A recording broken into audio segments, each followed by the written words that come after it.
There's no place to escape to. This is the last podcast. On the left. That's when the cannibalism started. What was that? Hi, hello there. Hello. It seems you've fallen into the gap. My name is, Jeff, yeah. That's a good fake name, yeah. Yeah, you sound like Carl Panzer. No. You're How not. fucking dare you say something like that? You're angry. Come here, let me put you in a nice fun outfit. See, we got these new suits. You can wear them with shorts. What kind of public access show is this? It's fashionable for the summertime. For the businessman who needs to take subway. You gotta make sure it needs to fit a little tighter than you think it would be. Just like this. What did you say your name was? Jeff. Okay. Notice the cameras aren't plugged in, you know that, and I'm the janitor. Very convincingly and very conveniently, we've also put a zipper in the back of these pants. It's more of a formality. All right, I see what you're doing. Good Lord. Okay, welcome to the show, everyone. This is the last podcast on the left. I am Ben Kissel. That's Marcus Parks. Hey. And we got Henry Zabrowski here as well. I just wish my mom named me Snarl. Well, Snarl would be a good name for Mr. Panzram, and that's who we're talking about. Part 2, Carl Panzram. We're going to get into his prison experience, the hardening of a man who was already quite bitter and angry. You didn't think he could get any angrier, but the U.S. penal system will do that to you. Carl was released from Leavenworth in 1910 and headed to Denver, Colorado. There he had another experience which proved to be fairly formational, although it could just be an excuse he ended up using so he wouldn't have to say he was out and out gay. Yeah. He had a lot of excuses about not wanting to be with women. Right, yeah, absolutely. Yeah. Now, about a week after Carl arrived in Denver, he came down with what he called a first-class case of gonorrhea. I do like that he's like, it's first class. It's not an economy class case of gonorrhea. This is first class. I'll have my martini when I fly, please. You know it's first class because they serve you a dish of hot nuts. This is so disgusting. Well, this is what he actually said about that experience. I began to suspect that ladies were very good things to leave alone. I have followed that policy pretty closely ever since. 'Cause ladies are icky. I heard that. I heard Gross. Because you know why? You know what the thing is about a lady? When you flip them over, you don't got any of that hobo grease. Oh, I see. So technically they're cleaner. Yeah. Hobos are like by screaming bits of soap. I don't want to get into that right now. He just came up with excuses for why he wanted to be with women, but there is a story that points towards it does not matter whether or not he was gay. Oh, absolutely. It doesn't matter. But he fought it so hard, the lady doth protest too much. Because he met a man in a Denver holding facility, which is different now. It's not 420 Denver. Now it used to be just a mountain town. Before fucking old horse teeth John Elway carved his way through that town. That's right. It used to be a rough place. And so he went into a jail for a couple months for stealing a bike. He met a 50-year-old safecracker. Can you imagine him on a bike, by the way, with his butt just popping out, his muscles? Ring, I'm sick of this shitty bell.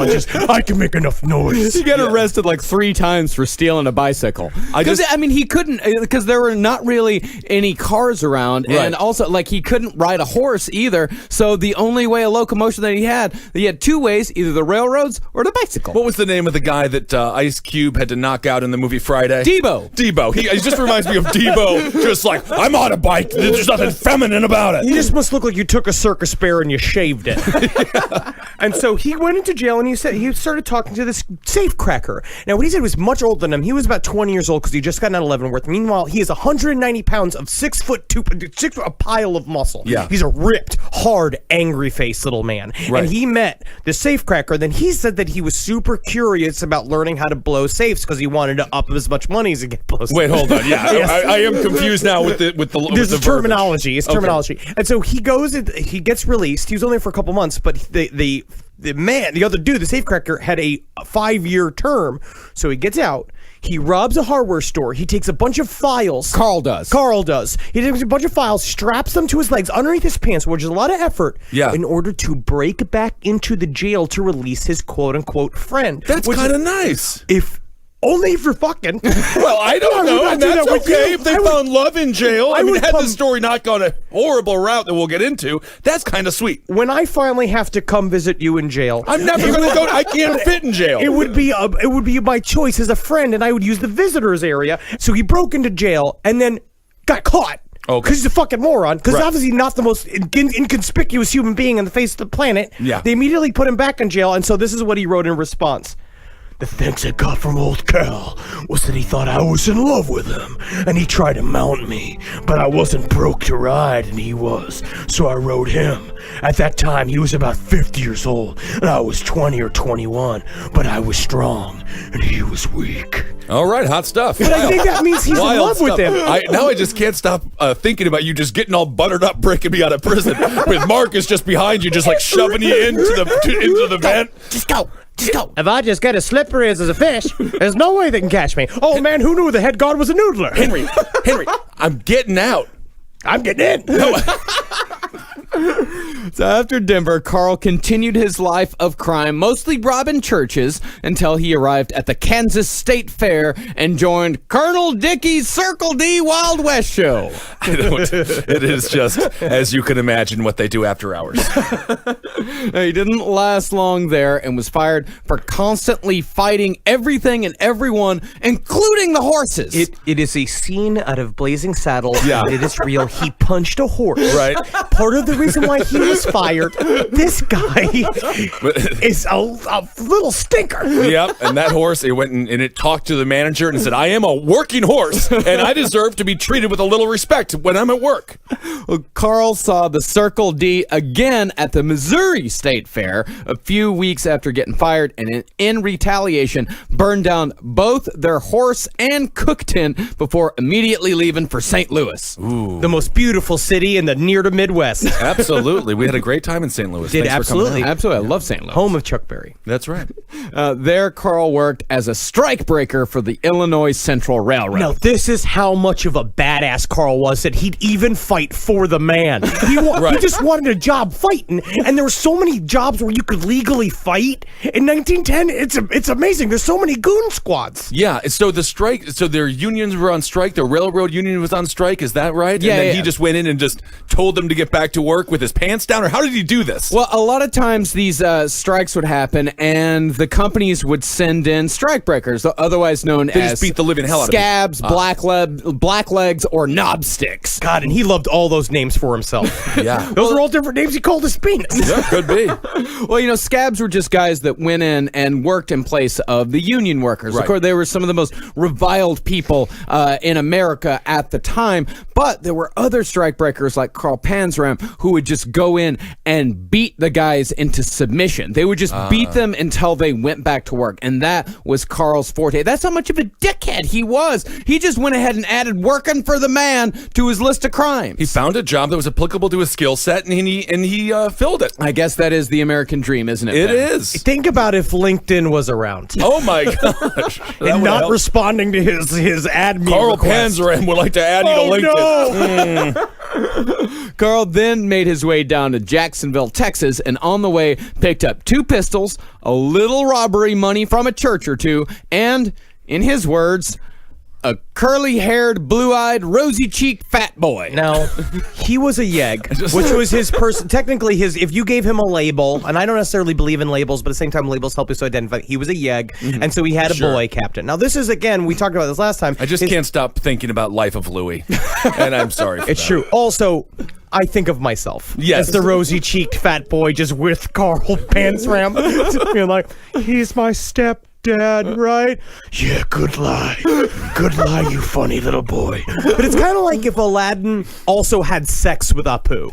Could be, yes. Hey, and just keep thinking of like Nick Cave songs, like he crawled through a whorehouse just to get to one fat boy's ass. Oh my goodness, is that a Nick Cave song? Oh yeah, Stagger Lee. It's fucking one of his best. Well, we might have to investigate those lyrics. I think it's kind of dangerous.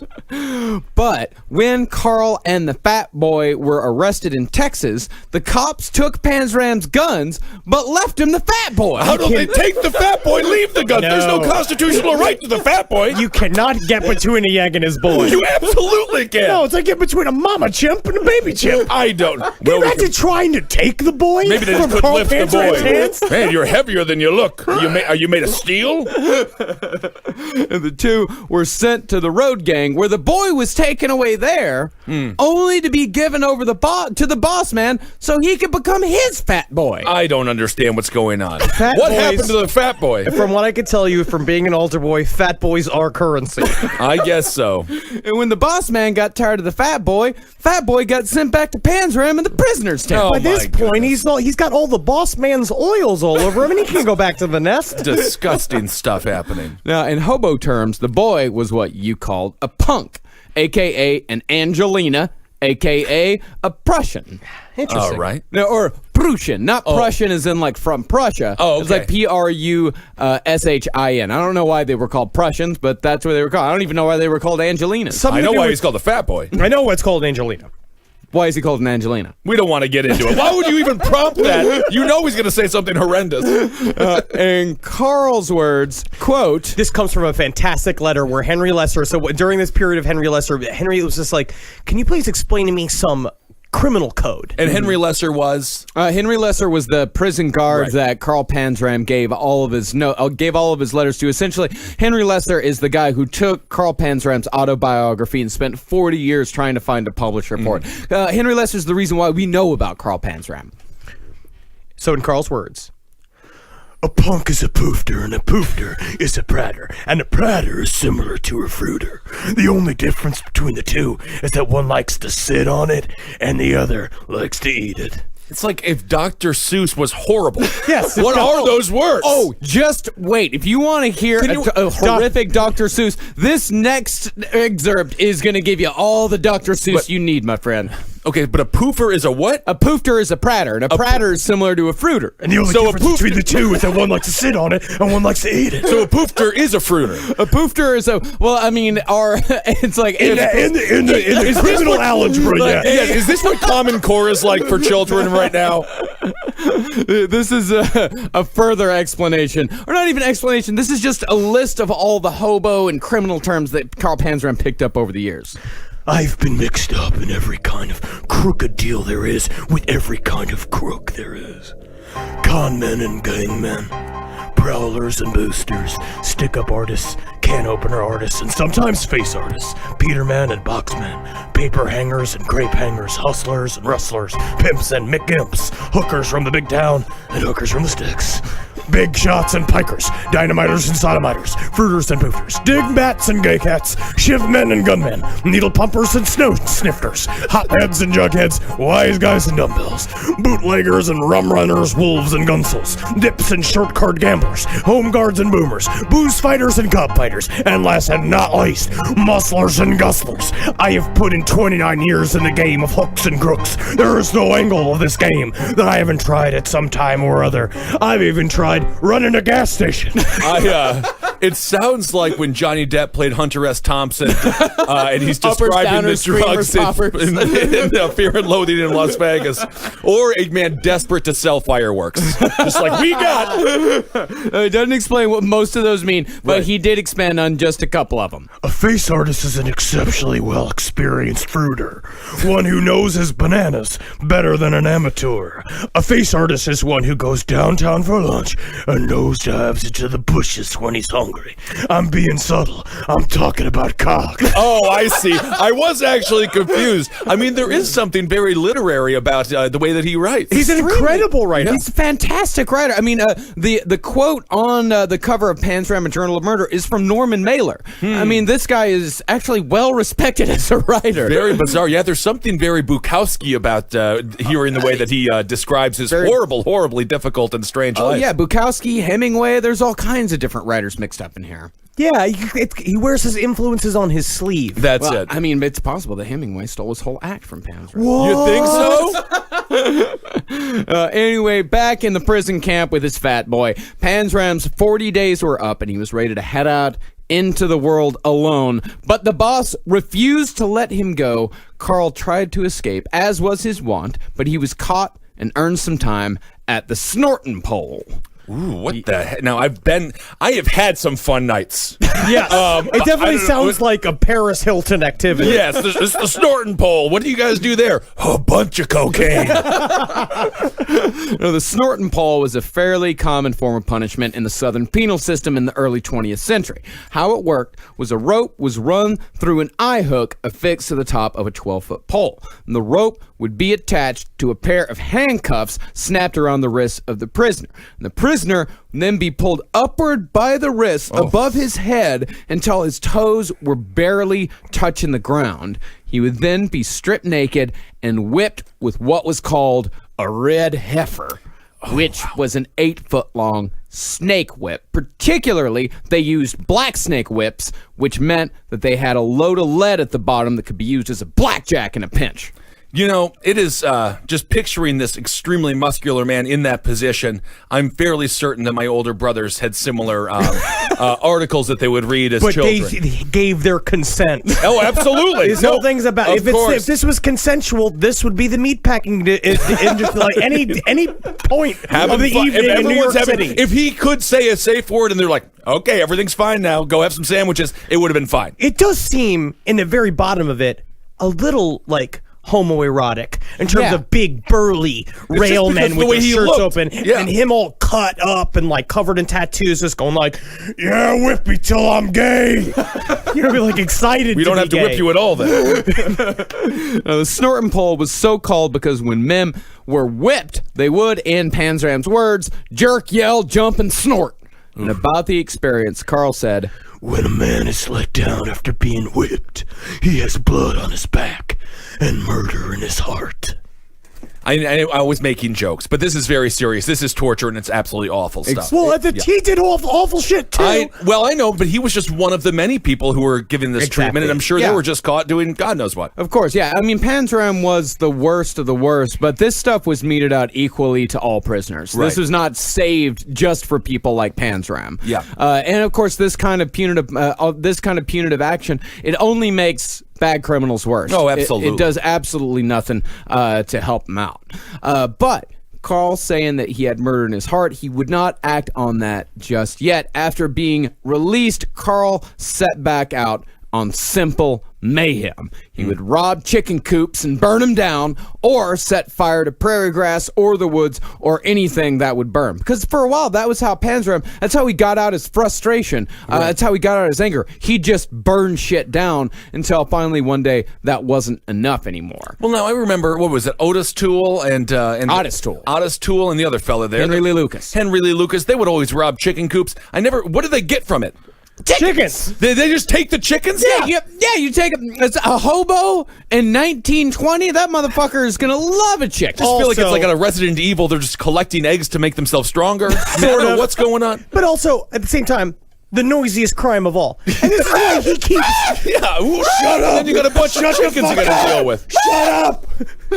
Sounds like a nightmare. That's why he keeps getting caught. No, that's true. Carl would also take pot shots at the windows of farmhouses from the freight trains he was riding just to occupy time. And who knows if he actually hit anybody while he was taking those pot shots. Right. And when he ran afoul of a railroad official, Carl would pull out the Bible he kept with him, along with an accounts book forged with evidence of him being a good, hard-working Christian down on his luck, and usually that was good enough to get him out of trouble. He keeps doing that for the rest of his life. I even think that the game with Henry Lesser is a long con, that he was trying to get on the other side of Henry Lesser in order to maybe help him get out of jail. I think that everything he did, he learned you fake being nice. Because when you're big and scary, it's a thing that Ed Larson learned, which is very funny The for a Round Round Table Table. Gentleman, Yeah. because you're such a big, scary looking guy that when you're nice, people have like a reaction. Like They're confused, They're yeah. confused, and you can get a lot over on somebody. But Panzram's lies and schemes with all of these railroad officials didn't always work out quite so simply as him just telling a lie and having the guard tell him to move on. One night, Carl was riding in a coal car with two other hobos. They were found by a railroad brakeman being the guy who would apply the brakes to individual cars on the trains when need be, meaning this guy would walk from train to train to train. Usually the brakeman was the guy that discovered hobos riding the rail. They call him a squeaker, they call him a pumper, they call him a driver, they call him a stinker. And they also call him soon-to-be victim. Yeah, this seems like a very dangerous job. Extremely dangerous job. And when the brakemen started hassling the three hobos, asking them who they were, what they were doing, Carl pulled a gun, pointed it at the brakemen, and said, I'm the fellow that goes around the world doing people good. The brakeman understandably started backtracking, saying he never threw hobos off trains. Then he offered to buy the trio dinner, along with giving Carl everything he had on him. And Carl responded by overpowering the brakeman and raping him on the floor of the coal car. And when he was done, Carl then turned the gun toward the other two bums and made them rape the brakeman just as he had. Oh, my goodness. Well, because he kept saying that sodomy was the gift that civilization gave him, which is very interesting. And he's quoted as saying, I knew more about sodomy than old boy Oscar Wilde ever thought of knowing. I would start off the morning with sodomy, work as hard at it as I could a day, and sometimes half of the night. It's very intense. He's extremely intense, and you can tell in his writings, anytime he talks about sodomy or writes about it, you can hear the twinkle in his eye. he's trying to freak the squares a little bit. A little bit. The idea is to bring it up all the time because he knows how unsettling that is to everyone to use it as a weapon. Basically, he's weirdly using his sexuality as a weapon. Well, kind he's of like flipping Eileen that- Wuornos in a weird way, Yeah. where it becomes weaponized and it becomes this thing. Because especially a 1910s man, what is he most afraid of? Getting poopy pooed in I a don't- fucking boxcar. Some things never change. You know, there are some things that last I would put that in eternal. my top 5 fears. Just feel that way. Yes, absolutely. But of course, as a person who was sexually abused as a child, I mean, so many times we see it today and just throughout human history, they just repeat the crimes over and over again, and they do it to, I guess, take the power back of them being such a horrible, being victimized. Oh, absolutely, and especially in Panzram's case. I mean, I guarantee you that every time he was doing something like this, he had the 4 hobos that gang wrecked him when he was 14 in his mind the entire time. God. Right. So It's brutal. I mean, like, being a hobo is bad enough. It's hard enough, and then you Hard have this enough, situation. My God. In San Francisco, Panzram was picked up for trying to fence a stolen watch in a bar called the Louvre, which was so named because it was decorated with nude oil paintings and boasted the longest bar in the world. Wow, that's kind of exhausting. What do drunks want? A long walk. Hey, I've always heard they want a long, long walk. Thankfully, I get my heart rate up so I can go home and be prepped for when I'm beating my family. Yeah, well, that's okay. We got some competition. There's the world's biggest zigzaggy bar coming up across the street. It's called Pukey's. Oh, Pukey's the zigzaggy bar. After getting caught for stealing the watch, Carl was told if he pleaded guilty to stealing the watch, he'd get a short sentence. But instead of getting a short sentence, he was given 7 years in the Oregon State Penitentiary, known to be, at the time, one of the worst prisons in America, which was saying a lot. Yes, and the Oregon State Penitentiary, because of this, essentially he now viewed himself as he trusted somebody, and they reneged on their word. The prosecutor. The prosecutor Yeah. reneged on his word, and this is going to be sort of like his Professor Xavier School for of special children of criminality. Once he gets to Oregon State Penitentiary, this is going to kick it up a notch. In his he would be world. sort of a Wolverine type, I suppose, or maybe a Beast type as well. Actually, someone did compare him to Logan on Twitter. Yeah. All right. Well, it must have been a really nice watch anyway. 7 years for stealing a watch. That's a bit stiff, I think. But So the administrator of Oregon State was a man by the name of Minto, who ran the prison as what could be considered a model of the for-profit prisons that operate in America to this day. This whole chapter of his life reminds me of Ernest Goes to Jail. how exactly? Does he Does get he have a twin? electricity powers at the end? He wished. Well, yes, he definitely wished, and we will get into some electrocution here. Minto cut the pay of working inmates from $1 a day down to $0.25 to save money, and then he funneled cash that once went to the families of prisoners into what he called an institution betterment fund, which was used to buy machinery that earned the state even more profits, of which Minto more than likely took a cut. And shit like this is still happening today. And in fact, now it's going up to the highest levels of power. Yeah, we're going to talk about it on Able Against Top Hat. Geo Group and Core Civic, they own the majority of the private prisons, the 12% of the private prisons who house the majority of illegal immigrants. Arrests for illegal immigrants are up, or undocumented workers are up, and deportations are down. So they're keeping them in there. Exactly. And we're going to talk about more on Top Hat. This is modern day slavery, and it's been happening, as we'll talk about, in this country ever since the beginning. Absolutely, yeah. These private prisons. I mean, this when Minto was doing it, all this was going back into the state, and corrupt officials could skim off the top. And now it's going to shareholders because these private prisons, they actually manufacture stuff. A lot of times in private prisons, sometimes they'll have prisoners actually manufacturing riot gear for police officers. There was a prison in South Carolina that had a contract with Victoria's Secret. So Victoria's Secret literally, how horny would you, those prisoners be? I have no idea. They must have been pretty upset. Carl Panzram just putting on a negligee, just being like, "Don't you fucking look at me! Don't you look at me!" I don't know if they're allowed to try on the bras before they ship them out. But what a strange Valentine's Day gift that is. Made by prisoners, honey. Here you go. And in Oregon State, Minto, his staff was just as heartless as he was. His main guy was Jim Vinegar Cooper, known in the prison as the Man of Flogs. Ooh. Gee, it's like it's medieval. It's medieval characters. Yeah, absolutely. Yeah, because even Panzram said that, is that one time he went to Spain. Afterwards, you're going to find he took a big European tour. In the third episode, we'll get to his European tour. And he explained that when he went to go see all of the museums celebrating the Inquisition, like doing all this shit, and he was just like, it was the same shit that he got in this jail. This guy is crazy. Vinegar Cooper, like he would wear gloves, and he loved roses. Yeah. And religious hymns, like he would just listen to religious hymns as he whipped you and laughed. Yeah, he'd sing them to himself. Yeah, and he would break prisoners by lashing them with a cat of nine tails. So it's a guy named Vinegar lashing you with a cat of nine tails in a room full of roses while he's saying, "Oh, lovely thou art my God." Sounds like a Madonna video. It might be a Madonna video. And now I'm hungry for salt and vinegar chips, which we get in the green room on all the live shows. And we thank all of our venues for providing us those salt and vinegar chips. But the cat of nine tails, that wasn't even close to the worst torture used at Oregon State. That honor fell to the hummingbird. The hummingbird was a steel bathtub filled with 4 to 5 inches of ice-cold water. The prisoner would be chained hand and foot and lied inside.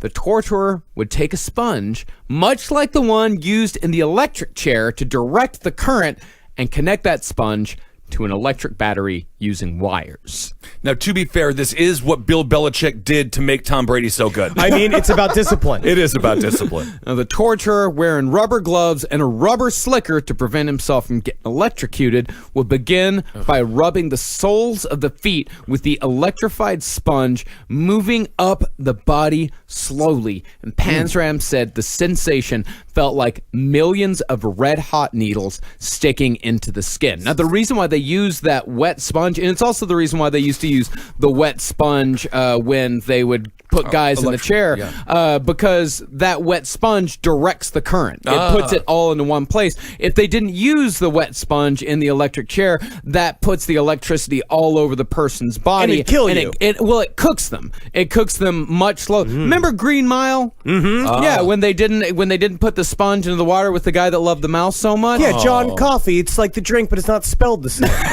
Well, John Coffey, that was different. This was the Cajun guy that, my little mouse, you about to take my mouse. Yeah, a little pudgy mouse of his own. Yeah, well, what that sponge did is that directs the current directly into their brain, and that's what the current did at a much lower voltage with the hummingbird, is that they could, when they got the sponge, he could just poke it right into a certain point in the skin, and you would feel that sensation of those needles on your skin, and they would move it up their entire body. This is what Panzram said about it. 2 or 3 minutes and the victim is ready for the grave or the madhouse. Yet there is not a single mark or bruise on his whole body.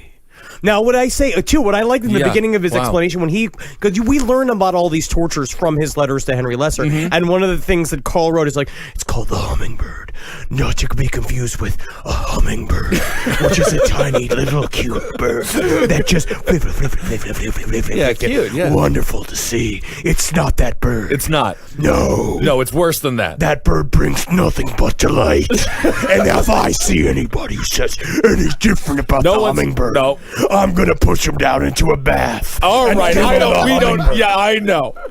So this is, yes, it reminds me of Guantanamo Bay style tactics as well. But I mean, I don't think they were trying to get government secrets out of Carl Panzram. Well, they talk about it all the time. They're desperately trying to get confessions. They always want confessions. sure, yeah. Everything's confession based because that's how you get somebody. That's how you just cut and dry get them into jail. So.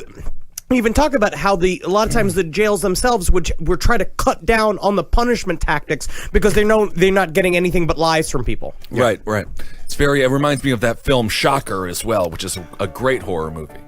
Today's sponsor for Last Podcast on the Left is Stamps.com. Stamps.com saves you time and money, which you can use to grow your business. And in fact, we here at Last Podcast on the Left have used Stamps.com to grow our DIY operation right here. And we know a lot of people out there listening to Last Podcast on the Left are DIY artists as well. And you can use Stamps.com to avoid the hassle of the post office and mail everything from postcards to envelopes to packages, domestic or international. You can create your Stamps.com account in minutes online with no equipment to lease and no long-term commitments. Just click, print, mail, and you're done. And unlike the post office, Stamps.com never closes. You can print postage for letters or packages at your convenience 24/7. 7 days a week. Stamps.com makes it easy to send you a digital scale, and it automatically calculates exact postage. There's no need to lease an expensive postage meter. Right now, you too can enjoy the Stamps.com service with a special offer that includes a 4-week trial plus postage and a digital scale without long-term commitments. Go to Stamps.com, click on the microphone at the top of the homepage, and type in the code LEFT. That's Stamps.com. Enter LEFT. Stamps.com. Never go to the post office again. Now, Oregon State, like most overly punitive prisons, was already a powder keg waiting to go off by the time Panzram showed up. And Panzram's constant escape attempts did nothing to ease the tensions either. This man was a one-man riot. Yeah. What he did when he first went into this jail, because he knew basically he saw what happened. What he realized, Carl Panzram has realized every time he goes into jail is that you have to be really fucking aggressive as soon as you walk in to let everybody know who you are and what you do. And I think it was a self-defense tactic. I think that he knew that if I show up and everybody thinks I'm the scariest dude in the room, there's going to be less and less people who fuck with me. And he started really adopting it here. Doesn't hurt that he is by far the scariest person in the room. Yes. That helps play into that narrative. Well, I think with Panzram, it wasn't about making the prisoners scared of him. It was about making the guards scared of him. Because the prisoners look at Carl Panzram and they're like, oh, don't fuck with that guy. Just immediately. But the guards, he feels like he needs to show the guards who's boss right off. So one of the first riots he did is that he basically he waited for a break in the shift and the officer left. He somehow had held the door so that he could pop out of it. I forget exactly how he got out of the prison, out of his cell, but he was locked alone on the bridge with everybody, the officers on the outside. He stuffed all of the locks of everybody else's cell, including the door leading into the hallway, with rags so people couldn't get through, and then he burned everything in the hallway until they had to put him back in isolation. So he was just... He's a fucking maniac. Yeah. And all this stuff, that his prison records, I mean, they actually looked those up, and he did all of this shit. Wow. This isn't just him trying to sound like a badass and saying that he did all this shit that he actually didn't do. All of this stuff is on record. And he has a steel trap memory. He remembers everything that happened to him. It's actually pretty amazing. Well, Panzram tried to escape maybe half a dozen times, and every single time Panzram tried to escape, there would be a half dozen inmates that would try to escape right behind him in the exact same way. And even though the attempts weren't successful, Panzram wrote, "If I couldn't escape, I would help everybody else that I could." He's the Joker. It is interesting. He's actually, I mean, he's helping out people as he sees it. Yeah, and the person who Panzram eventually got out was a 21-year-old kid named Otto Hooker. And one night, Hooker managed to get outside the walls, and Warden Minto decided to join the hunt with his shotgun. But Hooker had managed in the interim to get a hold of a gun himself, and before the manhunt was over, Warden Minto was dead by Otto Hooker's hand. Well, they got to stop putting those barrels of guns just at all the entrances and exits. That was just America at the time. Yeah. Minto was replaced by his brother, John, who cracked down on the prison even harder. But that only made Panzram spread more mayhem. The harder you came at Panzram, the harder he came back every single time. He robbed the storeroom and stole a few dozen bottles of lemon extract. Lemon extract. That's kind of fun. 85% alcohol. Get you drunk real good. Oh, They yeah. just had a bunch of booze there? No, well, you can make your own booze like that. Well, yeah, and then using that lemon extract, he got a group of inmates drunk, stayed sober himself, and egged them into a brawl with the guards. He then set the prison shops on fire in an attempt to escape in the confusion, but he was caught, and that got him assigned to the bullpen along with the other rebellious prisoners. And that's also where they created Mad Dog's 2020 Lemon Yellow Sun, which is a wonderful liqueur if you're in the mood for something that makes you taste like you were a trailer. But you see, what they were doing here, too, what Oregon State was learning is that they kept building tinier prisons within the prison. Oh, sure. In order to specifically house Panzram. As they were because John Minto was incredibly mad about what happened to his brother and blamed Panzram for the literally, like, you started this shit. So when this happened, they had just finished their brand new tiny Russian doll jail inside of this jail, which was called the Bullpen. Now, the Bullpen it features a thing called the Bull Circle, which is literally a circle in chalk written on the ground, and all the prisoners have to stand hand on shoulder in a circle, walking in a circle all day long, and if anybody leaves the circle or falls down, they're severely punished. Yeah, Lord. yeah. Panzram said that it was 102 steps around because they were made to walk it during all daylight hours. If the sun was up and they were in the bullpen, they were just walking around in the circle. They weren't allowed to talk to each other at all. If you talked, you got a beating. If you stepped out of line, you got a beating. If you walked too quickly or too slowly, you got a beating. And if you tried to leave the circle, shot on sight. Well, they were just a pentagram away from summoning the devil. If they would have just had a pentagram in the middle of that circle. Honestly, it just reminds me of Conan turning the fucking... Oh, yeah. Like, turning the wheel. Yeah. Like, it's just him... You're just making him stronger. You're just making him do cardio. That's a lot of cardio, yeah. But when Panzram got back to his cell, he continued to sow discord. He'd bang on his bucket all night long. He'd scream constantly. And he would scream and make so much noise. He was down in the basement. He was down in the hole. But still, other prisoners would hear him, and they would respond by screaming and banging their buckets as well. And it would spread throughout the entire prison. John Minto would sit up all night because it would work its way through the vents. Yeah. And he would sit in the jail, like eyes open, staring at the ceiling and just hearing... all night long. Drive him nuts, huh? Yeah, and eventually this chaos led to the escape of two more prisoners named Cocky O'Brien and Steppenhoff Smith. Oh, all right. All right. And they sawed through the locks of their cells with stolen hacksaws and used strips of blankets tied to grapples made from bucket handles to scale the main wall. That's like Batman Begins. It is. What are the odds they went immediately to the world's longest bar? I hear there's a place that's the world's longest bar. We got to go get smashed. I don't know there, Cocky. I'm sick of walking. And since the administration couldn't punish Cocky O'Brien and Steppenhoff Smith, they punished the chief troublemaker instead, Carl.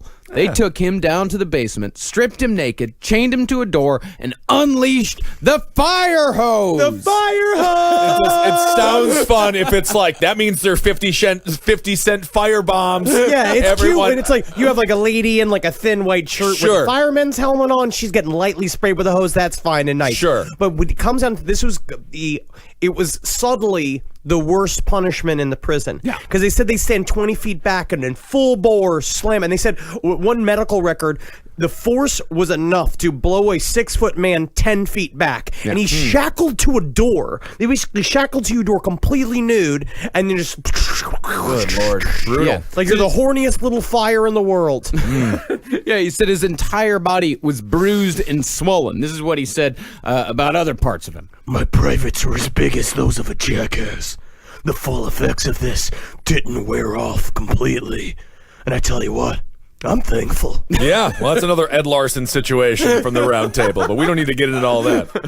And another example of Carl taking out his anger on anyone he could in place of the people he really wanted to hurt, Carl wrote, This is more than 10 years ago, but still, every time I catch an Oregonian and get him in a corner, I give him hell.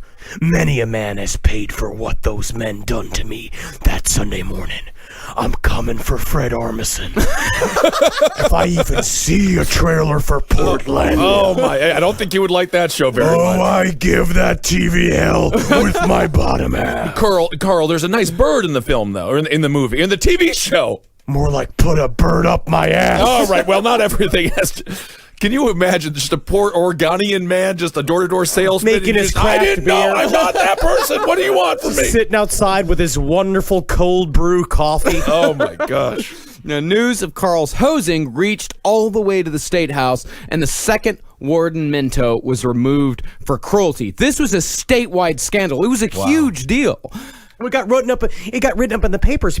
Carl Panzram became known to America for the first time because of this whole story. Basically, as an example of he's a hardened criminal. He's a hardened criminal that has only gotten worse since receiving such intense corporal punishment. And so we're in the 1920s here? No, this is still the 1910s. Oh, okay. Yeah, but the late 1910s. All right, so the Great Depression is looming. The Great Depression is still like 10 years away. We're, I guess, in the Gilded Age right now. This is when everyone is getting stupid rich. All right, so maybe they have It's fat cat time. Okay, all right.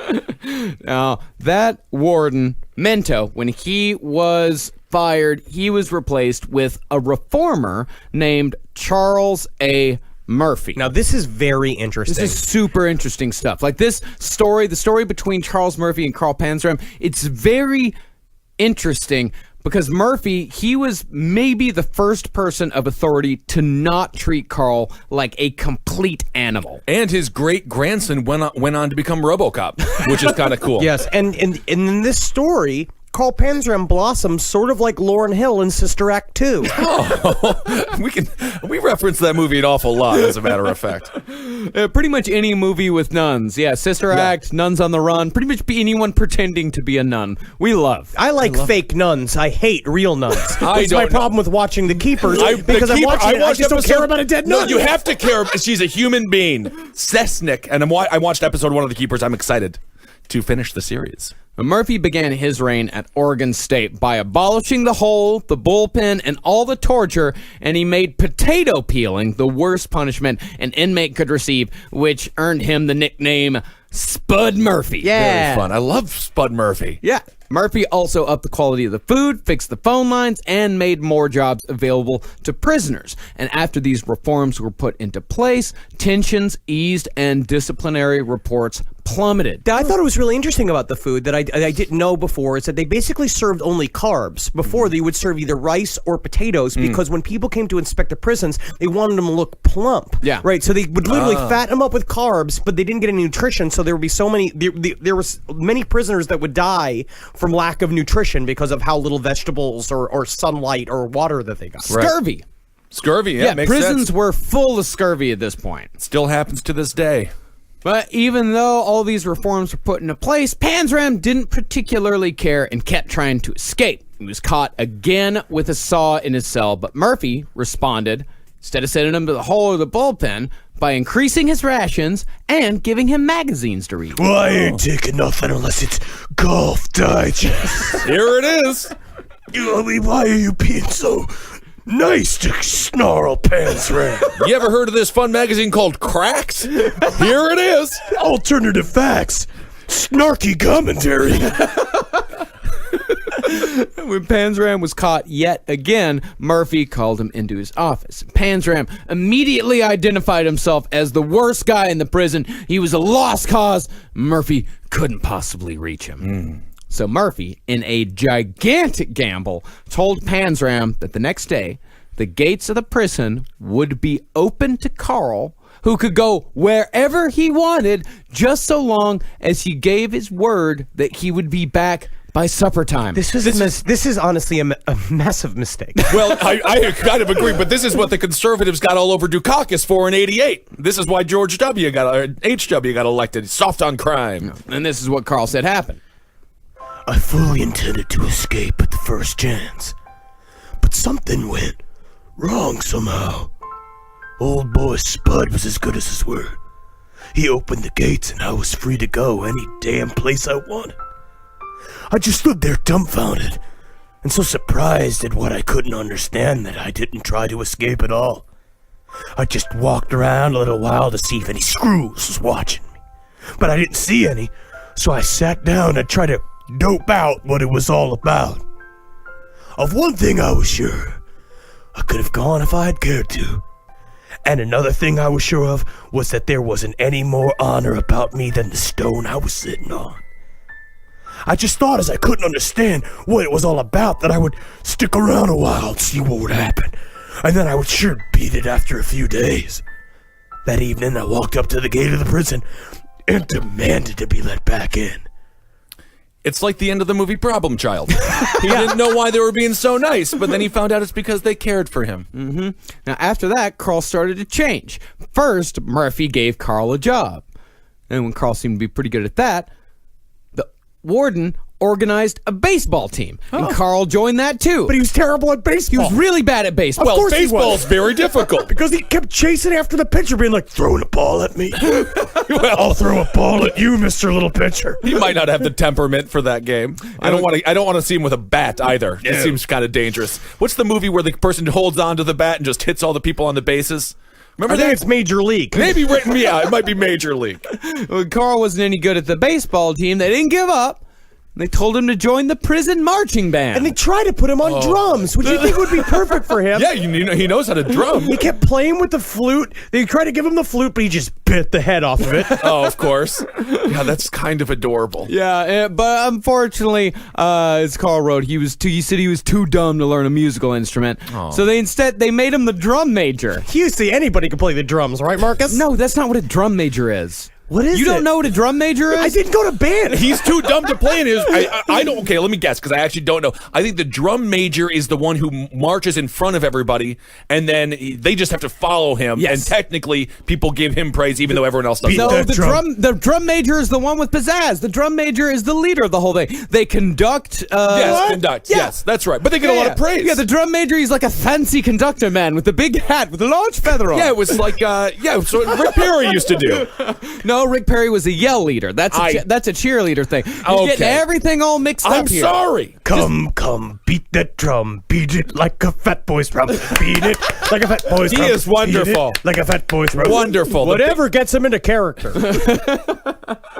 When he couldn't handle the drum major job either, you just go and watch a YouTube video of a drum major. I know what a drum imagine major is. Carl Henry, go watch a video of a drum major and imagine Carl Panzram do it and enjoy yourself. Yeah. When he wasn't able to do that, they made him carry the prison flag, and Carl said that he could do that just fine. That's great. That's a fun job because you It get is. to wave the flag like your hacksaw Jim Duggan. Just him confused, staring at people, smiling at him, wondering who he needs to grab at first. Every week, both the marching band of 30 men and a baseball team of 12 would be trucked around the state guarded by just one man to play other prisons or exhibitions with regular teams. Oh, this is is irresponsible. I don't think so because Carl Panzram, it's like necessary roughness. That dude gets off the bus first, and everyone, that's a chilling effect on the other team. And they had a magical summer. It's true. I It is love kind of it. like, what was it? The Replaceables? What's the other? The about Replacements? Yeah, the Replacements, replacements. yes. This is kind of nice. Yeah, they had a magic. There was like 42 guys, only one guard. A couple of them did escape, but Yes. Yes. You know, but Murphy always said that 85% of them came back the very next day. that is quite 15%. It's quite a bit. I'm going to go steal second, and I'm just going to keep on going. It was an experiment. Yes. It was an experiment. Might not have worked, but So after that magical summer, Carl was put to work as a trustee outside the walls, and he was allowed to stay out in the evenings after dark, where he would walk around talking to other people and, in his words, smoking and enjoying life. Yeah. look at that. And they were even talking parole for him. But it wasn't to last. Yeah. Oh, weird. I know. Carl was still facing 4 more years of his sentence, and one night, while out drinking with the girls, having a great time. Honestly, it says that it does not sound like he was sleeping with these girls. No, he was I don't not. think that he was. No, he was just hanging out with a bunch of nurses and having a great time. Just let himself be himself. Letting his hair down. Well, he had no hair, but No, that is proverbial. true. Let his mustache down. And, something just switched in his head. After a few drinks, Carl started to think that there was no real reason to go back to the prison when he could be having this good of a time all the time. He wrote, The night was warm and the moon was shining bright. A freight train was whistling down in the yards, calling to me. I figured. Anyway, I answered. My Uber's coming. Sounds like a Van Morrison lyric. he's a very lyrical writer. But he was recaptured after a week in a spectacular gun battle. Because he said that he was so sad to return back to Murphy, having disappointed him. He was more scared of disappointing him than going back to jail. Yeah, because when he got back to jail, Murphy was he was extremely disappointed, and he had decided he was going to make an example of him. He reopened the bullpen and kept Carl hanging by handcuffs on the cell door. But Carl, usually when they punished him, he'd scream, he'd yell, he'd destroy everything he could. But during his entire time, this punishment, didn't say a word. I thought Spud Murphy was going to make him peel the big potatoes. That's the worst. That's the These worst. are pumpkins. But once Carl was finally placed back in general population, he sought out of his cell, stole a trusty cook uniform, used a bar spreader to take out the last obstacle, and escaped Oregon State forever. Oh, my goodness. And for his troubles, Warden Murphy lost his job, and as he had been under close scrutiny during his entire experiment, he was declared a total failure, and many of the lessons learned about prison reform during his reign were totally forgotten. Well, you need to have a little middle ground. Maybe allowing them out at the bars at night isn't the best idea. I think that was a bit much. Yeah, that was a bit much. But, baseball. Baseball is a great idea, but fence it in. Fence it. Also got to remember, Put a little fence around it. This sport is so boring. It's more exciting in jail when I get to be really close with the men. Yeah. They're all They should've spread been. out on all these bases. Honestly, amateur wrestling probably would have done good, although Carl, I'm not sure if he could. Well, that might have been too much. Yeah, that's a good point. He might have just been the defunct champion because no one wanted to wrestle him. So in the summer of 1920, Panzram showed up in New Haven, Connecticut to settle a score with his old nemesis, President William Howard Taft. Ooh. Taft, about 7 years out of office at this point. I hate it when a fat boy is allowed to grow up to be a fat president. The fattest of all. So Carl broke into the house of an ex-president and stole $40,000 in jewelry and bonds, plus a .45 Colt automatic. Carl used the money he made fencing the jewels to buy a yacht. Another yacht. The Akista. There's so many ships. I love it. Eileen Warnos, that man who loved her, had a lot of yachts as well. Yeah, I love a good yacht. There's plenty of yachts around. I guess so. Yeah, yachts used to be a lot easier to get a hold of. And if you got $40,000 in jewels, you could absolutely buy a yacht. Yeah, I suppose so. And that's even after taking the hit on the fence cut, What about yacht taxes and yacht holding fees and yacht maintenance fees? And the need for water. It is tough to find. After Carl bought the Akista, he would finally add mass murder to his already long list of crimes. And the yacht is what did it. Yeah, the yacht was what finally gave him the platform, what finally gave him the site in order to commit the murders that presumably he'd wanted to commit all along. Boats are bad news. Yeah, absolutely. What's the name? Was it Natalie Wood? No, what's the name of the wood? Jack Nicholson. No, it's Natalie Wood. Yeah, Natalie they got killed on the boat, and Christopher Walken tap danced her off the fucking edge of it. Perhaps. Talented guy. Carl made his way to New York City in his yacht and docked off City Island in the Bronx.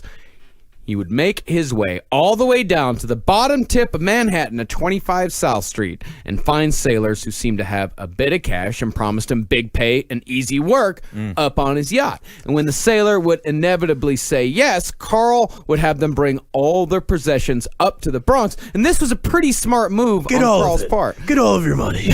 What size shoes are you? Do you have bigger shoes than this? I do. You have bigger shirts? I do. Bring those two. Bring them. Every last penny, you Also, say. hey, one thing. Do you have your your butt? I do. Yeah, bring that to you. I'll bring- I We're can't- gonna need it. I've been trying to lose it. I Well, can't I'm lose gonna it. need it. You're not gonna need it. I'm gonna need it. So Okay.